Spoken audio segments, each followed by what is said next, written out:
Stanford University. So thank you for the introduction, and thank you to the GCEP team for inviting me here to talk. I'm pretty excited to talk about a new project in the lab, which is fundamentally a novel idea, or different idea, I should say. How do you use biology to make contributions to the energy problem? And this implementation of biology does not rest on using biomass. And that's a fundamental difference to the traditional biomass talks. So this slide, I think, illustrates nicely the current situation of the energy use. It makes several points. The first point that it makes is most of the primary energy source is petroleum-based, is fossil-based fuel. That's why we have this part here. The second part that it makes is that a fraction of this fossil fuels is used to produce electricity. And as shown in this slide, and as we heard in yesterday's talk, a very significant fraction of this electricity is underused.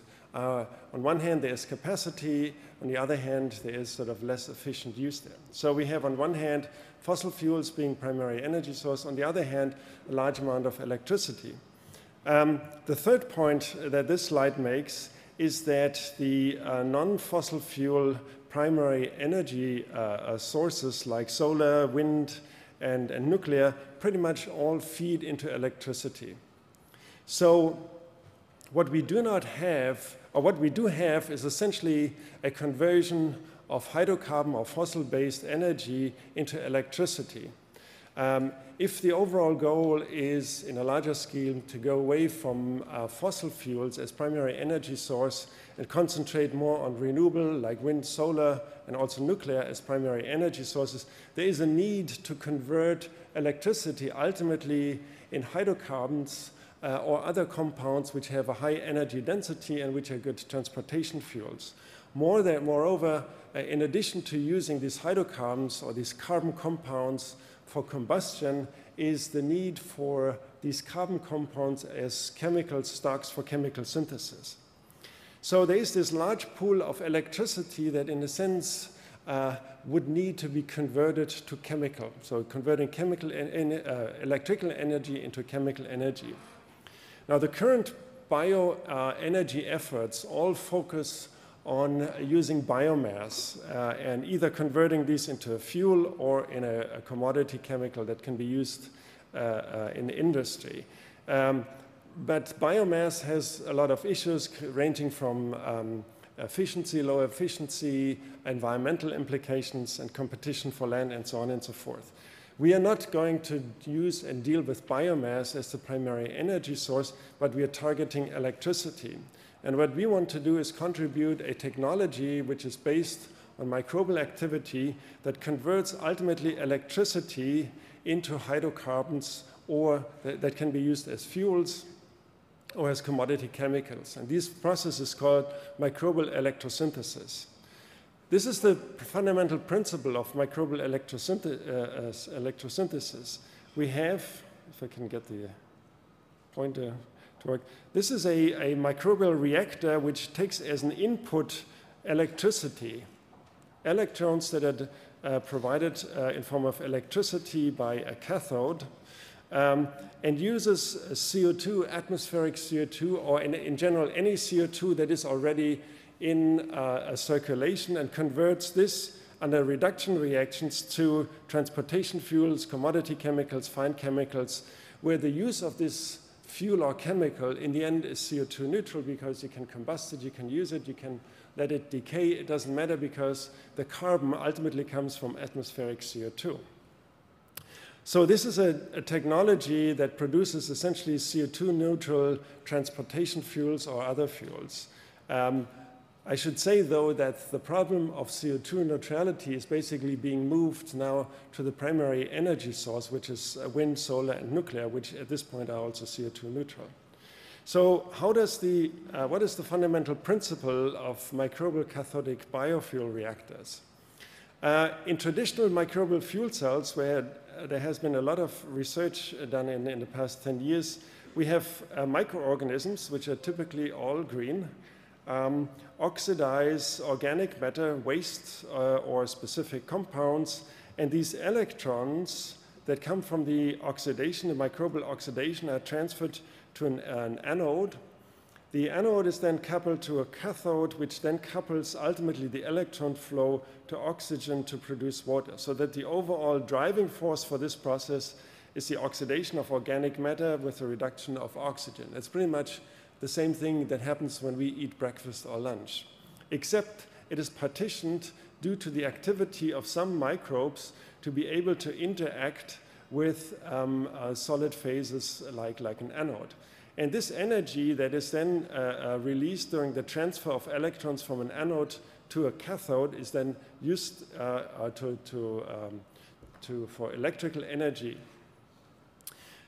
In contrast to microbial fuel cells, the microbial electrosynthesis, in a sense, is the reverse, where we have now microbes interacting with a cathode.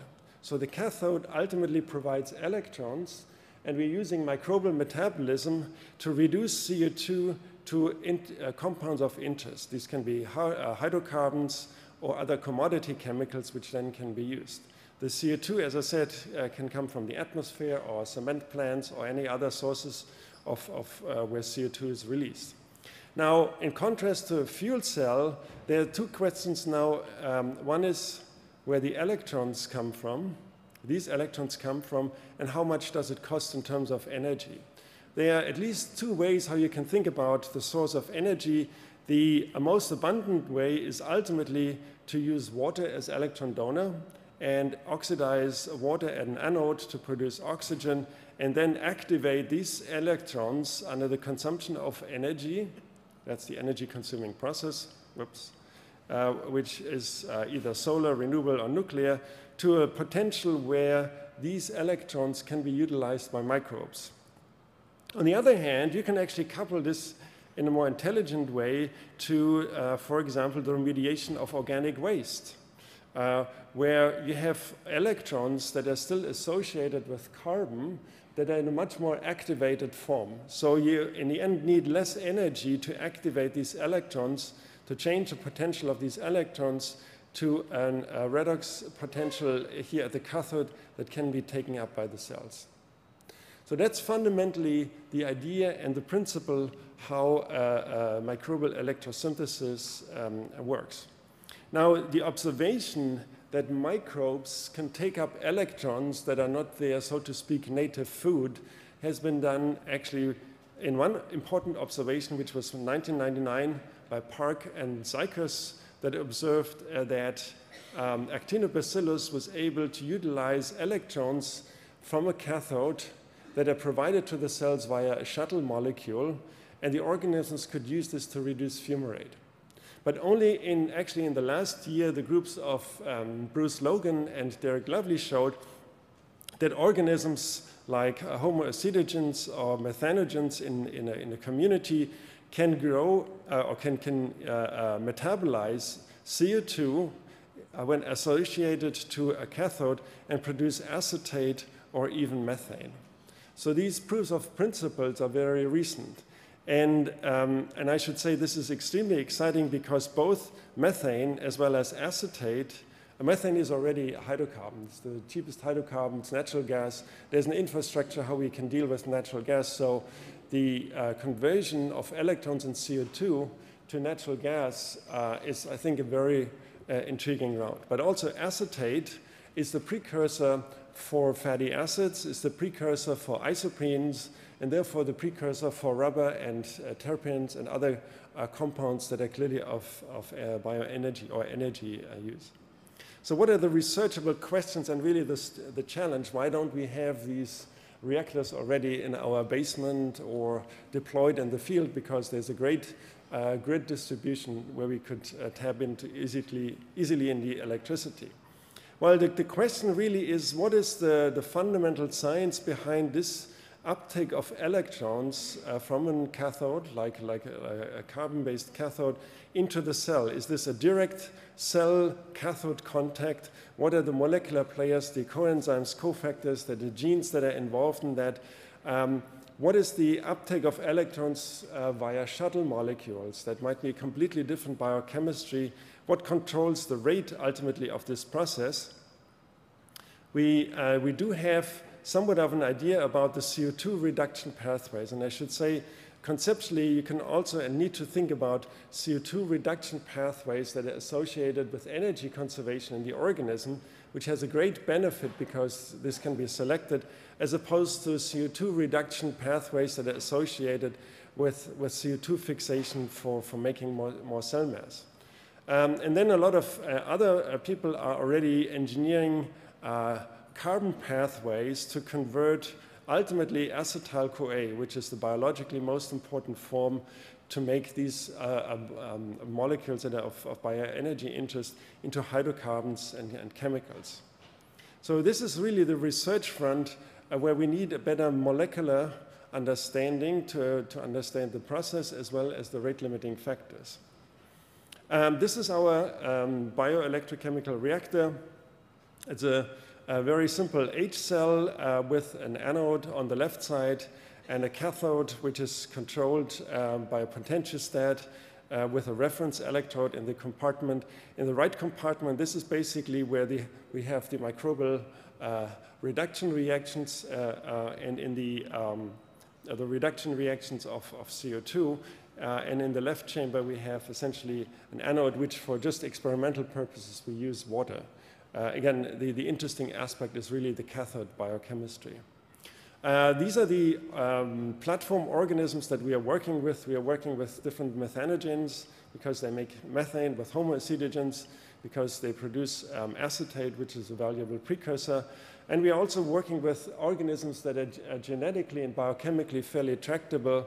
One organism that actually was studied in the context of microbial fuel cells extensively, Chivinella onidensis. You can see here a picture where the organism associates with an iron oxide surface, as well as E. coli, because E. coli has been used in biotechnology extensively. So if we can actually engineer E. coli to catalyze these reduction reactions, we have a good platform organism. And I just want to show you a few experiments or results from experiments. Here we have an experiment where we used Chivinella onidensis cells with a mediator.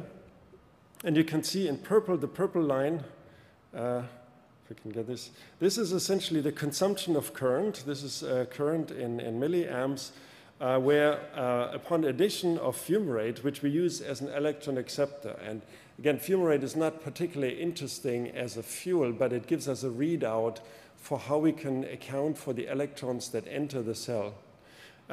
So we have current consumption. We have also consumption of fumarate. And we have stoichiometric formation of succinate, which is the end product of that. So this is a fairly efficient system which is based on mediators. But we can also operate this system on the cathode directly. Here you see a current consumption, which is significantly lower because we just have a very thin biofilm. And this observation will be important for engineering applications, whereas if you engineer microbial synthesis of organic compounds on surfaces, like cathodic surfaces, you basically need to deal with a surface issue. If you use mediators, you can access the entire volume of the reactor. So that's why we're interested in both. You can see here that when we grow microbial thin biofilms of Chivinella on these electrodes on the cathode, and then in the absence of fumarate, there is barely any current consumption. If we add fumarate, then we have actually very strong current consumption. And the stoichiometry also looks very good. We require 2 electrons per fumarate reduced to succinate. And this is roughly the stoichiometry, which gives us fairly good Coulombic efficiencies, that saying that most of our electrons really end up in this compound that we are interested in. We can also use the electrochemistry as a tool to investigate the biochemical steps. From this biofilm experiment that I just showed you a minute ago, we conducted a cyclic voltammetry analysis where we basically scanned at a low a rate like 2 millivolts per second across the abiotic control. This is the blue line here. And the red one where we had a biofilm. And what you can see here is if we go to low potentials, so this is a silver chloride reference, which would be, if you're looking here at 0.6, this would be about minus 400 millivolt. At minus 400 millivolt, here we see a very strong biological effect, a sink of electrons. That tells us from a biochemical reaction mechanism that this is essentially the entry point of electrons into cellular metabolism. So we can then use genetics and have here the phenotypic target where we can then analyze what is the underlying biochemistry. We also have, and if I can get my cursor back, here an interesting a second peak. This might be a second entry point of electrons into cellular metabolism. And I should say, if we are dealing with fumarate, basically we are around here. So these are a very promising aspect that gives us an entry into the molecular level, sort of molecular level understanding. The final data slide is a very preliminary slide, but we are very excited about this because it may suggest that we actually can grow E. coli on a cathode plus fumarate. So here we have fumarate consumption, which is stoichiometrically converted to succinate, but we can observe what looks like growth of the E. coli population. And this then, actually, if we can substantiate this, would be a tremendous breakthrough because this means we can really grow the organisms under those selective conditions. So just to close up, we're excited about this technology. This is an approach, conceptually new and different approach for using biology to make carbon-carbon bonds and reduction reactions, something that we really can't do well, which would enable to provide a technology that can convert electricity and renewable energy into useful compounds, both that can be used as a fuel, transportation fuel, other fuels, or for chemical industries. And it's CO2 neutral. This is my favorite slide because it shows you a wonderful group of students and postdocs that are working on this. The project is sort of spearheaded by Svenja, who is a senior postdoc in the lab, and by grad students Anne and Holly and Liliana. Anne is another postdoc in the lab with expertise on methanogens. Blaise is a honorary lab member. She's actually doing her PhD in Tom Biamarillo's lab, but she's helping us really a lot on the electrochemistry and other aspects. This GCEP project also has Yi as collaborator on new materials, carbon nanotube-based materials for efficiently transferring electrons, cathodic electrons, to cells, avoiding overpotentials, increasing surface areas, and so. And finally, Bruce Logan as a collaborator that we are bringing on onto this project. So thank you for your attention, and I'm glad to answer questions.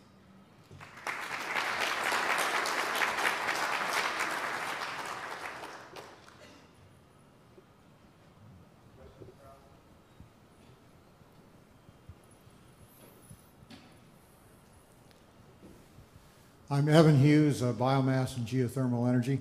My question is about the efficiency. You talked about the Coulombic efficiency, which I gather is the energy in the fuel output divided by the electricity input. Could you talk about efficiency and compare it to some other relevant numbers?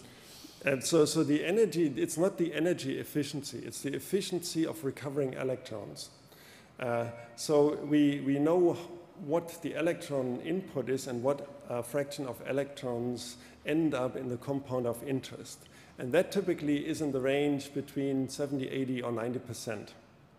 Now, the question of energy efficiency, what you're really looking at is the efficiency for bacteria to grow. So if we have poised the electrode, let's say, at minus 400, minus 500 millivolts, and then produce succinate, acetate, or methane, we are looking basically at general cellular metabolism.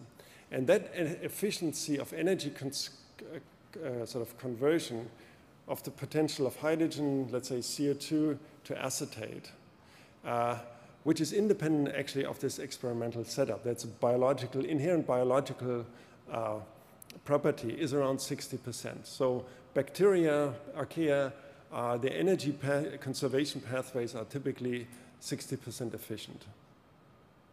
I don't know if this answers your question. Could you compare it to gasoline to efficiency in a car, which might be like 20%? Yeah. Nature has figured out how to use electricity energy from other sources into a fuel. Yeah, so I think what you're getting is sort of how much electricity do you need to do that? Well, that actually depends on how you enter the system. If you want to have the flexibility from an engineering system to access water, which is ubiquitously present as a source of electrons, you need more energy. If you have a system where you can couple this with organic waste treatment, you need less energy. So that actually depends on what ultimately the anodic reaction is, not so much the cathodic reaction.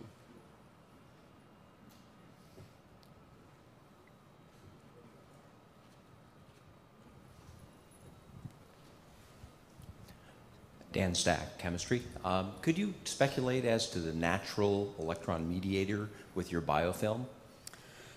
Natural mediators, in fact, I should say that what we are exploring here from a technology point of view happens in natural systems to some degree anyway. If you're looking into sediments or so there is a lot of biology that can be mined. And the naturally occurring electron shuttles are flavins, aquinones, cytochromes, where there is probably a biological mechanism, depending on what environment there is, to secrete these compounds. We are also, in addition to this naturally occurring mediators, we are exploring synthetic redox active molecules as shuttles. Eric Lemons, how do you harvest your product chemical, your methane or acetate? And can you talk a little bit of the scenario of how you would scale this to industrial size? So that's a great advantage of being in the chemical engineering department, because I have my chemical engineering colleagues that can help on that. Methane is easy, it just bubbles out.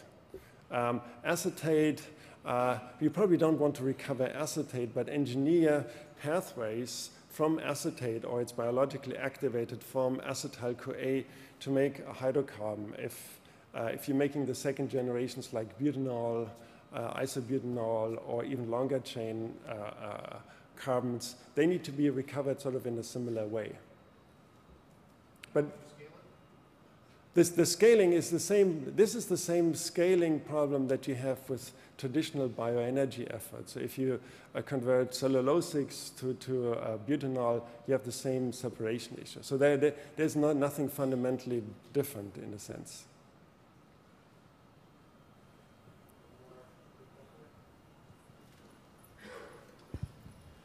Pulakash Pukaji, BASF.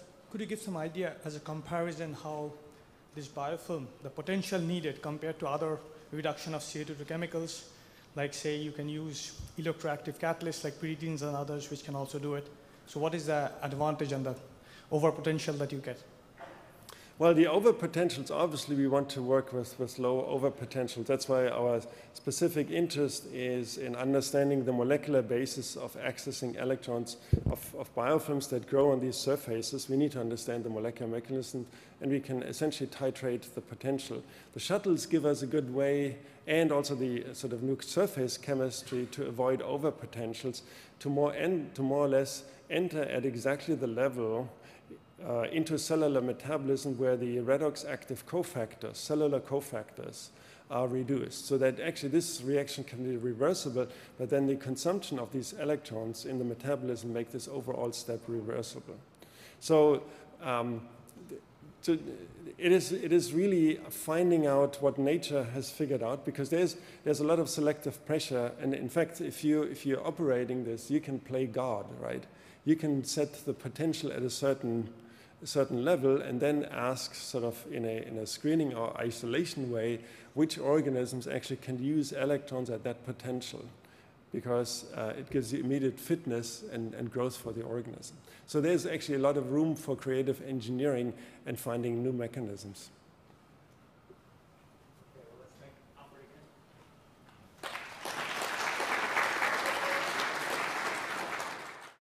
For more, please visit us at stanford.edu.